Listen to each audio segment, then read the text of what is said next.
Welcome back Nepal. Nepal और India के ताल्लुकात में ऊंच नीच होती रहती है और ये अभी से नहीं है, जब से हिंदुस्तान आज़ाद हुआ है। आज़ादी के बाद से नेपालीज के और इंडिया के बीच में काफ़ी ताल्लुकात ख़राब होते रहते हैं। रिसेंटली टाइमों में मैंने आपके साथ बहुत सारी वीडियोस शेयर की थी जिसमें से इंडियन नेपाली से नफरत करते हैं। इसी बारे में हमारे पास एक वीडियो आई है इंडियन मीडिया की, जिसपे ये बताया जा रहा है कि नेपाल के लोग इंडिया से नफरत क्यों करते हैं, नफरत की वजह भी बताई है और नफरत करने के पीछे क्या राज है वो सारे इस वीडियो में हम आपके साथ शेयर करेंगे। इसके अलावा अगर हम नेपाल के बारे में बात करें तो नेपाली के तो लोग भी इंडियन आर्मी में भी शामिल है, तो इसके बावजूद नेपाल के लोग इंडिया को इतनी नफरत के आंख से क्यों देखते हैं। वीडियो बड़ी इंटरेस्टिंग होने वाली है, तो वीडियो को लाइक लाजमी करेगा, शेयर करें और सब्सक्राइब लाजमी करें।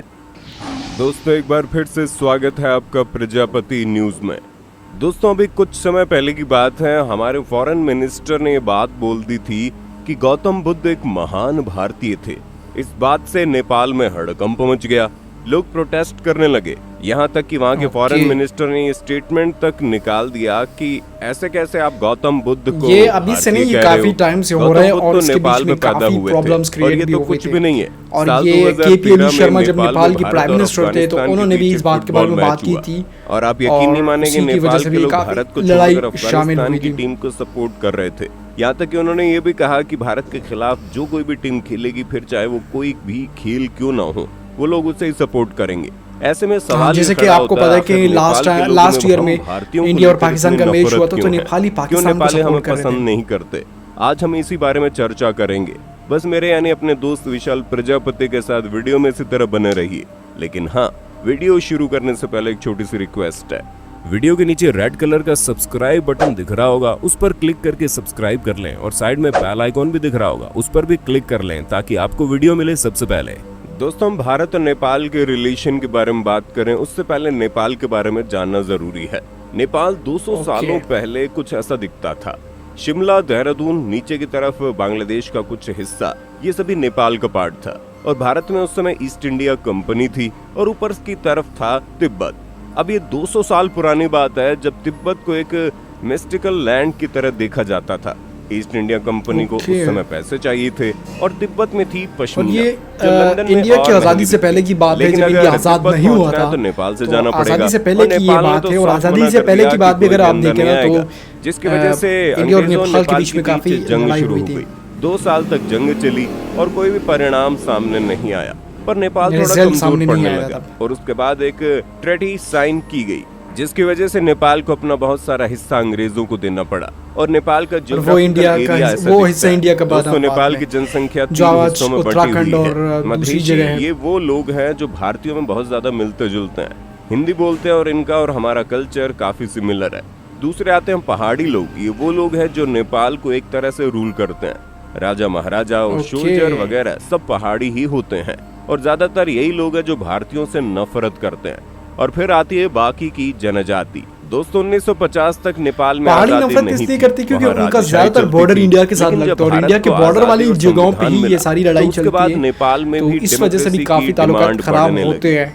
तब प्राइम मिनिस्टर नेहरू थे और उन्होंने इस डिमांड को सपोर्ट किया और तब जाकर नेपाल में कॉन्स्टिट्यूशनल डेमोक्रेसी आई, यानी कि राजा अभी भी थे लेकिन शासक डेमोक्रेटिक होने वाला था। कहा तो ये भी जा रहा था कि नेपाल के राजा नेपाल को भारत का हिस्सा बनाने के लिए तैयार थे, लेकिन पंडित नेहरू ने मना कर दिया। लेकिन फिर नेपाल ने मना कर दिया तो नेपाल ने कोशिश की थी कि वो इंडिया का हिस्सा बने, बट जिसके बाद उनका सीधा कहना था कि हम राजा हैं और हमारा ही शासन चलेगा। ऐसे में जब किंग महेंद्र ने नेपाल से डेमोक्रेसी हटा दी और राजशाही वापस से शुरू कर दी, तो इस बात से पंडित नेहरू काफी नाराज थे क्योंकि वहां पर जस्ट इलेक्शन हुए ही थे और नेपाल कांग्रेस मेजॉरिटी में बस आई ही थी। नेपाली कांग्रेस के ज्यादातर मेंबर्स वही थे जो भारत में पढ़े थे और भारत की आजादी में काफी मदद की थी और उनके पंडित नेहरू से काफी गहरे रिश्ते भी थे। लेकिन भारत के राजा महेंद्र ने नेपाली कांग्रेस के लीडर्स को एंटी नेशनल और भारत का दलाल कहकर जेल में डालना शुरू कर दिया और यहीं से नेपाल में भारत के लिए नफरत का बीज उगना शुरू हो गया। ये आजादी के टाइम की महेंद्र ने भारत में कांग्रेस के अपोजिशन से दोस्ती कर ली, यानी कि आरएसएस के साथ हाथ मिला लिया। बहुत सारे लोगों को ये नहीं पता कि नेपाल हिंदू राष्ट्र राजा महेंद्र के समय ही बना, जब उन्होंने खुद को भगवान विष्णु का अवतार बताया और नेपाल का डिवाइन रूलर।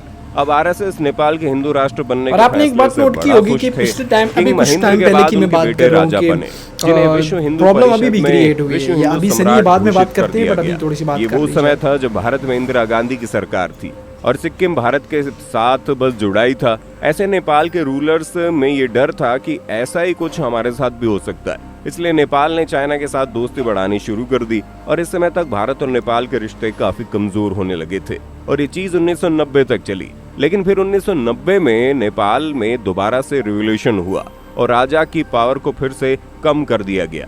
नेपाली लोगों का भारत से नफरत के पीछे का एक कारण ये भी है कि नेपाल में जब जब कोई पॉलिटिकल रिवॉल्यूशन हुआ उसके पीछे भारत का हाथ होता था, क्योंकि जितने भी राजा महाराजा थे वो पहाड़ी लोग ही थे और आज भी नेपाल की ज्यादातर आबादी पहाड़ी लोगों की ही है जो भारत को पसंद नहीं करती है, क्योंकि ये लोग तो नेपाल पर राज करना चाहते थे राजा की तरह। लेकिन जब जब नेपाल के लोगों ने डेमोक्रेसी की मांग की और राजशाही को खत्म करना चाहा, तो भारत ने उनका साथ दिया और इसी बात से पहाड़ी लोग भारत के अंगेज्ड हो गए। अब जाहिर सी बात है, कोई भी देश नहीं चाहेगा उसके आंतरिक मुद्दों में कोई दूसरा देश दखलंदाजी करे। तभी तो जब नेपाल में सिविल वॉर हुई तो राजा चाइना की मदद ले रहे थे और डेमोक्रेसी की मांग करने वालों को भारत सपोर्ट कर रहा था। हालांकि जब सिविल वॉर खत्म हुई तो नेपाल एक डेमोक्रेटिक देश बन गया था और अब तक वो पूरी तरह से आजाद है। नेपाल में डेमोक्रेसी के आने के बाद जब इलेक्शन हुए और वहां पर प्राइम मिनिस्टर वगैरह बने तो चाइना ने अपनी नाक घुसानी शुरू कर दी। उसने लगातार नेपाल के साथ अच्छे संबंध बनाए, जिसकी वजह से नेपाल कहीं ना कहीं भारत से कटने लगा, क्योंकि भारत ने भले ही नेपाल का साथ दिया लेकिन चाइना उन्हें पैसे दे रहा था, वहाँ डेवलपमेंट कर रहा था, सड़कें बना रहा था, हर एक चीज कर रहा है, जिसकी वजह से नेपाल चाइना से ज्यादा कनेक्टेड हो पा रहा है और उसका रिश्ता भारत से टूटता जा रहा है। प्लस नेपाल में ज्यादातर पहाड़ी लोग हैं, इन्हीं लोगों का इन्फ्लुएंस है और ये शुरू से ही भारत से नफरत करते हैं, क्योंकि इन्हें लगता है कि अगर भारत नेपाल के मामले में ना आता तो ये पहाड़ी लोग अभी भी राजशाही चला रहे होते। आपको नेपाल और भारत के बीच के रिश्तों के बारे में सब कुछ पता चल गया होगा और भी इनके प्रॉब्लम्स है जो अभी नहीं और यहाँ के लोग पसंद नहीं है। बाकी आपका वीडियो पर क्या कहना है कमेंट में जरूर बताइए और इसी तरह की वीडियोस को देखते रहने के लिए चैनल को सब्सक्राइब करना ना भूलें। और हाँ, हम फिर मिलेंगे नए वीडियो में, तब तक के लिए जय हिंद जय भारत। इंडिया की आज़ादी को आज 75 साल से ज़्यादा का टाइम हो चुका है और आज़ादी से पहले की अगर हम देखे जाए तो नेपाल जो है वो कोशिश कर रहा था, नेपाल के राजा कोशिश कर रहे थे कि जब नेपाल के साथ इंडिया आज़ाद हो रहा है तो नेपाल को भी इंडिया के अंदर जम किया जाए, मतलब उसके साथ मर्ज करें और नेपाल एक इंडिया का हिस्सा, एक पार्ट बने। बट ये नहीं हो पाया। उस टाइम के जो वहाँ के जो बड़े लीडर्स थे इंडिया के, उन्होंने इस चीज़ से इनकार किया कि नहीं, हम नेपाल को अपने हिस्सा नहीं बना सकते। इसके अलावा अगर हम देखें तो जब एक नेपाल एक ग्रेटर नेपाल था तो ग्रेटर नेपाल की टाइम पे उनके साथ ब्रिटिश की लड़ाई हुई थी और ये ब्रिटिश की लड़ाई तकरीबन 2 साल तक चली थी। 2 साल की लड़ाई के बाद जब ये तय हो चुका था कि यार कुछ पार्ट नेपाल से लेके वो इंडिया की वाली साइड में जो उस टाइम पे ईस्ट इंडिया कंपनी हिंदुस्तान वाला पार्ट था उसमें शामिल किया जाए, तो उसमें शामिल कर दिए गए थे।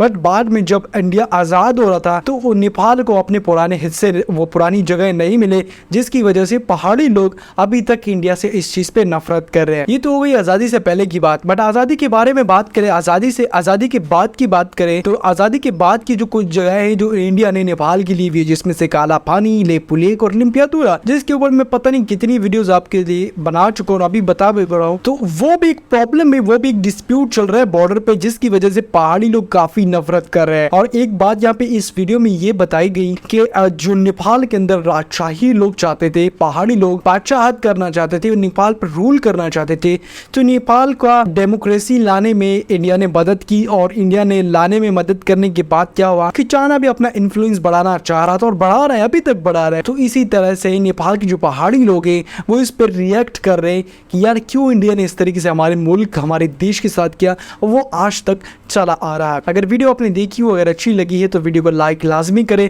शेयर करें और चैनल को लाजमी सब्सक्राइब करें।